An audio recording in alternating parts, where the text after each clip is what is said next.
Thunderbolts, the next addition to the Marvel Cinematic Universe, with a film with sea-level characters. Now, the next team-up installment.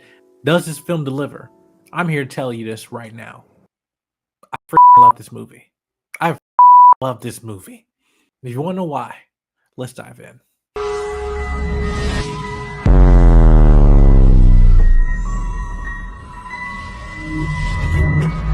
Jenna Mike here. I'm back with another video brought to you by Sowell Media. Now, Thunderbolts is the next installment to the Marvel Cinematic Universe, and I had privilege of watching the press screening for this film. And I'm here to tell you this, guys. This film is probably in maybe top 5 best MCU films post Endgame. Now, again, with the track record that Marvel was heading to, again, they needed a win, but this film is a absolute win, not only in just an action, not only in just in terms of visual effects, but also story. The writing of these characters, breath of fresh air, that to a point they do something artistically different with a Marvel film, but at the same time they also remind you of why you love Marvel movies, why you loved its team up films as well. Besides from all the dynamics of different characters, such as Sentry, Black Widow, Yelena, Winter Soldier, Ghost, Taskmaster, Red Guardian, U.S. Agent. What you have here is a story about humanity, a story about people. And again, I can say that this film is probably Marvel's most human story that we have had in recent years, to be honest with you. And I mean this in a way of just terms of going to the mental health aspect of all these characters.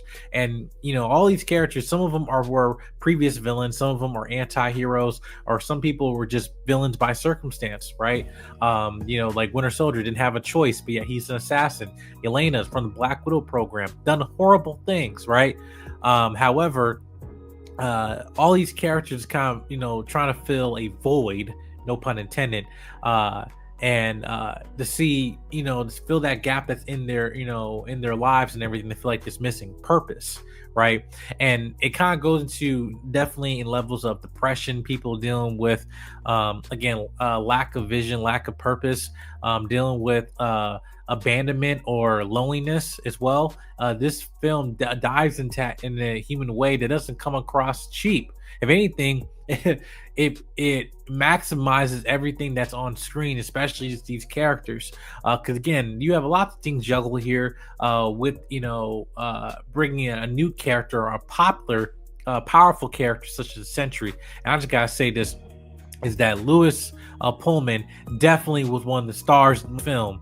He honestly, I felt not only casting wise, but in terms of his performance as Bob Reynolds, I feel he knocks it out of the park with this. And again, they save a lot of stuff in the trailer for you to see in the film, in the final cut and everything. So I'll guarantee you, Sentry is not spoiled, and also he is not nerfed at all. So yeah, again, a breath of fresh air to finally they don't nerf a popular Marvel character and make him a joke. Florence Pugh, again, anytime she's on screen, she definitely delivers a great performance. But Yelena, I love her character. Again, when she was introduced in Black Widow, she was also one like newer characters post Endgame that I related to, the most. And also I, just love her character in terms of her dynamic, not only with Natasha, but also other characters like Kate Bishop, like the Red Guardian, other characters, Hawkeye, and just who she is as a person. Here is a lot as a team full of broken people, right? You have Winter Soldier, Bucky, who is now a congressman trying to move on from his life, and now to a point of going growing from where his own personal experience has been to be kind of the most healed person out of the group, to be like, hey, I've been where you guys are. You guys, need to make a decision, and either you're gonna sit and loathe in your loneliness and all the bad things you've done, or you can do something about it. U.S. Agent, again, junior varsity Captain America, Red Guardian, trying to seek validation and glory. Ghost, same thing, done horrible things, but just looking for attachment to people, and they're not allowing people to actually help you, right? Again, this film has a lot of messages in it, and what I will say is also a very adult story. I mean by that, not as in this is they take you into the trauma of all these characters and everything, and even to a point of highlighting just some of their flaws, but also their fears, their demons, their inner demons, right? And particularly when you get into character Sentry and what his powers allow him to do with other when he's in contact with other people. Visually, that was really the most interesting thing in this film. The way they highlight that, and you see some parts of it in the trailer. But again, I really enjoyed in terms of dynamic this team have. And again, I was expecting not to enjoy this film at all, right? And honestly, I was sitting here just like, okay, all right.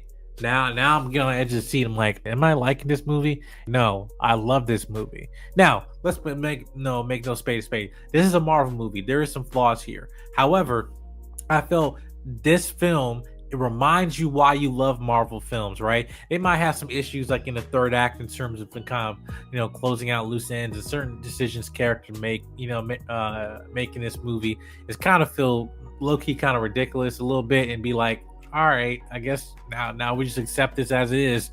But I feel this movie, again, just like with some other Marvel movies, this movie is intended to be set up for the future, especially going to the next two films that's coming right after this, Fantastic Four and Avengers Doomsday. There are two post-credit scenes, but really stay for the last one.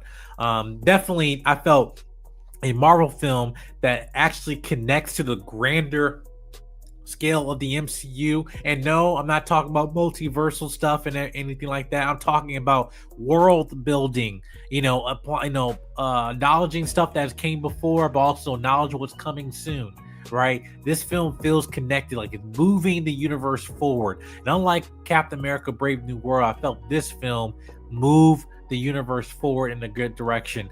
And I hope that, again, when we get the director of this film, who also directed Beef on Netflix, I feel it was named Jack Schreier.